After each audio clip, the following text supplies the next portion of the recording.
টিকটকে বছরের পর বছর ভিডিও বানাচ্ছেন কিন্তু ভাইরাল হচ্ছেন না, এবং এই হতাশা বা আপনার এই চেষ্টা আদৌ কি কাজে লাগবে কিনা সেই জিনিসটা ক্লিয়ার করে দেই।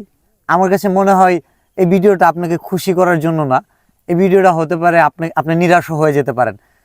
এই যে ভাইরালের যুগে ভাইরালটা মানুষ কীভাবে হয়, কিছু ভাইরাল হয়ে যায় সে নিজেও জানে না যে এই কারণে ভাইরাল হয়ে যাবে, এবং কিছু মানুষ পরিকল্পিতভাবে কাজ করে যে কাজটা তাকে ভাইরাল করে দেয়। এখন হুটহাট যদি ভাইরাল হয়ে যান, আপনি কিন্তু এটা ধরে রাখতে পারবেন না। তো প্ল্যানিং করে ভাইরাল যদি হন এবং সেটার জন্য কী ধরনের প্ল্যান দরকার, কিছু সাজেস্টিভ বিষয় শেয়ার করি। টিকটক এমন একটা অ্যাপস যেখানে 15, 20 বা 25 সেকেন্ডের ভিডিও দিয়ে লাখ লাখ মানুষের কাছে আপনি পৌঁছে যেতে পারেন, যদি আপনার ওই ভিডিওর কথা বা ওই ভিডিওতে এমন কিছু দৃশ্য দেখানো হয়েছে যেখানে মানুষ মুগ্ধ হয়ে যায়, অথবা সেটা যদি ফানি হয় যে আপনার ওই ফানটা দেখেও মানুষ অনেক খুশি হয়ে যায়, তাদের কাছে ভালো লাগার কাজ করে, এবং একবার মনে জায়গা নিয়ে নিলে আমার কাছে মনে হয় যে আপনি দীর্ঘস্থায়ী হতে পারবেন। তো কিভাবে টিকটক ভিডিওগুলো ভাইরাল হয় এবং আপনি কিভাবে ভাইরাল করতে পারবেন, দেখেন প্রত্যেকটা মানুষই ব্যতিক্রম জিনিসের প্রতি মানুষের একটা আগ্রহ কাজ করে। আপনি যে ভিডিওটা বানাচ্ছেন ওই ভিডিওটা কতটা ইউনিক, কতটা মৌলিক, এর আগে এই টাইপের ভিডিও কেউ দেখছে কিনা, বা আপনি ভিডিওতে যে কথাগুলো বলছেন বা আপনি ভিডিওতে যা দেখাচ্ছেন সেটা কতটা সুন্দর, সেটার ভিডিও রেজুলেশনটা কতটা সুন্দর, সেটার এডিটিং কত সুন্দর, এবং আপনি যে কয় সেকেন্ডের ভিডিও বানাইছেন ওই কত সেকেন্ড সময় কি মানুষের দেখার আগ্রহ আছে কিনা, ভিডিওটা কতটা ইন্টারেস্টিং, সব কিছুর উপর বেস করে কিন্তু একটা ভিডিও র্যাঙ্ক করে। আর এখানে কোনো ম্যাজিক নাই যে কোনো সেলিব্রিটি আপনাকে সাপোর্ট করলে ভাইরাল হয়ে যাবেন, কিছুই না। ধরে নেন কেউ যদি আমি সাপোর্ট করি, হয়তো কোনো একটা ভিডিওতে 10, 20, 50 হাজার ভিউজ পাবেন, কিন্তু এই ভিউজ দিয়ে তো আপনি কিছু করতে পারবেন না, কারণ আপনার রেগুলার একটা অডিয়েন্স ধরে রাখতে হবে। আর ফলোয়ারের যে বিষয়টা, প্রত্যেকেই ফলোয়ার বানানো চায় যে আমার ফলোয়ার বাড়তেছে না কেন, আসলে ফলোয়ারের মিনিংটা হচ্ছে ভক্ত। তো ভক্তটা আপনার বাড়বে কি দিয়ে, আপনার কাজ দিয়ে। আপনার ভিডিওতে যদি এমন কাজ যে আপনার কন্টেন্টগুলো ভাল লাগে, সে তো আপনি নিশ্চয়ই ফলো দিয়ে রাখবে যে এর কন্টেন্ট তো ভাল লাগে, এরপরের কন্টেন্টগুলো কেমন হয় আমি দেখব। সো আপনি কাজের কোনো বিকল্প নাই। এখন আপনি ভিডিও কি বানাবেন, অনেকে জানেনই না, বছর পর বছর দেখা যাচ্ছে অমুকের ভয়েস ইউজ করি, ভিডিও তো ভাইরাল হয়ে যাচ্ছে, মানুষ তো ভিডিও দেখা দেখি যে বিষয়টা, হয়তো ভিডিও হিট করবে, দু একটা ভিডিও ভাইরালও হয়ে যাবে, কিন্তু মানুষ কিন্তু আপনাকে মনে রাখবে না। আপনি যে ফেস ভ্যালু, এটা কিন্তু আপনি চিনাইতে পারবেন না। এটা চিনানোর জন্য যেটা করতে হবে, টিকটকের ভয়েস ভিডিও, ভয়েস কিং যেটা বলে মানুষ, যত ভিডিওস আছে টিকটক প্ল্যাটফর্মে, যত ক্যাটাগরির, এর মধ্যে হচ্ছে ভয়েস হচ্ছে বেস্ট। কারণ এই যে মানুষের কথা, যেমন আমার কথা যাদের ভাল লাগে তারা কিন্তু সাউন্ড ইউজ করতেছে, তার ওই সাউন্ডগুলো আরও অনেকের কাছে যাচ্ছে, তাদের কাছে ভালো লাগতেছে, তারা ইউজ করতেছে।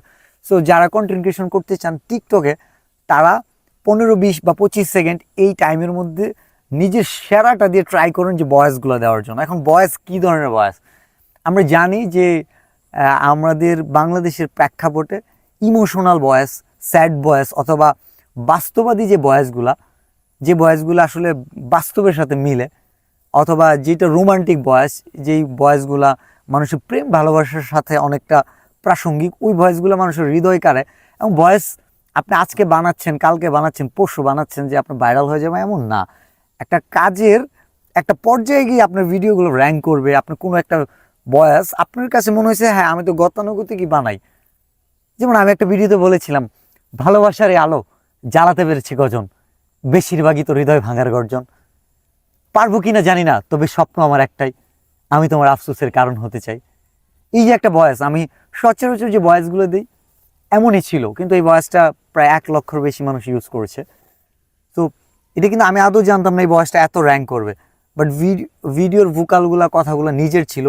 আপনি চেষ্টা করবেন যত দামি কথাই হোক না কেন, সেটা যদি নিজের না হয়, ওই কথাগুলো দিয়ে ভিডিও না বানানোর জন্য আপনি নিজে ভেবে চিন্তা ভাবনা করে কি বলা যায়, কোন সাউন্ডটা ইউজ করলে ভালো হয়, যে কোনটার সাথে ম্যাচ করতেছে, তো এই জিনিসগুলো চেষ্টা করেন। ভিডিও বড় হয়ে যাচ্ছে, কিন্তু যারা টিকটক ভিডিও বানান বছরের পর বছর, আমার মনে হয় এই সময়টুকু তাদের বৃথা যাবে না, এবং সেটা কমেন্টে জানাবেন।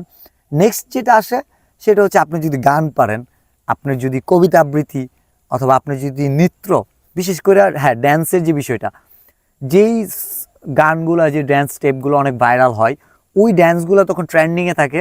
সো সেইটার উপর বেস করে যে আপনি ড্যান্স স্টেপগুলো দেখান, অনেকেই দেখবে। যেমন আলিয়া ভাট একটা ড্যান্স দিল কোনো একটা মুভির সঙের, তো ওই ড্যান্সটা অনেকে কাভার করতেছে। তো আপনি যখন করবেন তখন দেখবো যে না, সে কেমন করছে, আচ্ছা দেখি অ্যাডটা কেমন করছে, ভিডিওটা কিন্তু দেখবে।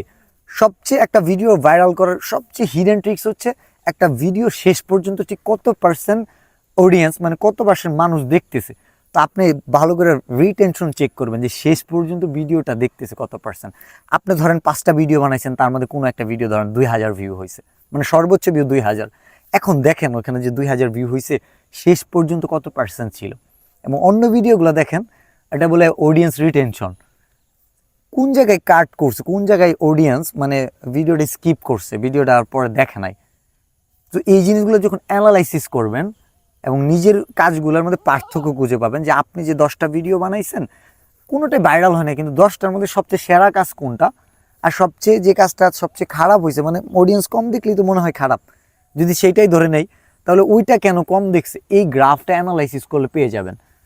আর টিকটক নিয়ে যারা কৌতূহল আছে, যাদেরকে ভাইরাল হওয়ার ইচ্ছা আছে, বা টিকটক নিয়ে যারা কাজ করেন, আমি এই পেজে টিকটক এবং কন্টেন্ট ক্রিয়েশনের যে প্ল্যাটফর্মগুলো আছে, বিশেষ করে টিপস দিব এবং কিছু সাজেস্ট দিব যাদের কন্টেন্ট ক্রিয়েটর আছেন, তাদেরও এগুলো কাজে লাগতে পারে, আর লাগবেই আমি আশা করি।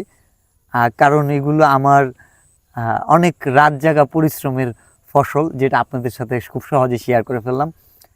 ভালো থাকবেন আর সুস্থ থাকবেন আপনারা, আরও কিছু সামনে আসবে। ধন্যবাদ।